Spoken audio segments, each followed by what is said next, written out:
Now on to the Data tab. This is where we're going to enter all of the information we collect on our clients or customers. This is a really versatile tab. There really aren't many restrictions on what you can do. Here you can see we have some out-of-the-box fields, the client number, name, branch, interviewer. You might want to add some more. You might want to delete what's here. You might want to just change some of them, put them in a different language or just phrase it differently. So the way that you can delete these is just by right-clicking over the column itself and just deleting that. So it's really quite simple. And if you wanted to insert a field, then you would just do the same, right-click and click on Insert, and I'll put back location. So here, again, this is just out of the box. We can put client customer account number as 1. The name could be Samira Boloju, and the branch we could just say North. The interviewer is Frank Ballard. Sorry to bore you with this. We'll just say Hyderabad. Not sure if I spelled that right. I don't think that I did. And the date of the survey, we'll say, is today. So for PPI version, the reason this is included is there might be updates for the PPI that you're using. So you could have you could be using the PPI for India from 2005, but there might be an update for 2015.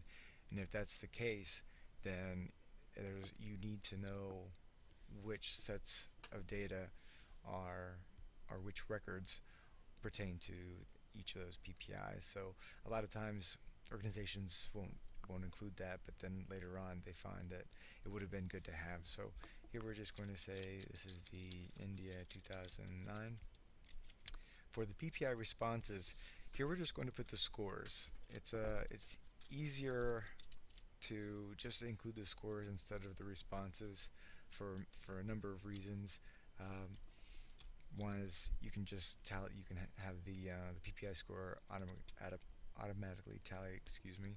So I'm just going to make up some numbers here, and you'll see that we have the PPI score of 62.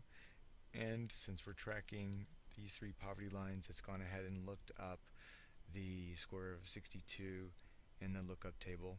So right here, and it gives us the poverty likelihoods for that individual. The rest of the poverty lines, if you're certain that you don't need these, then you can always delete them. Adding them back in will be a little trickier, but you don't need the clutter if you don't plan on using those poverty lines. You can also add more variables at the end of the table. So might want to know the food security situation of the individual.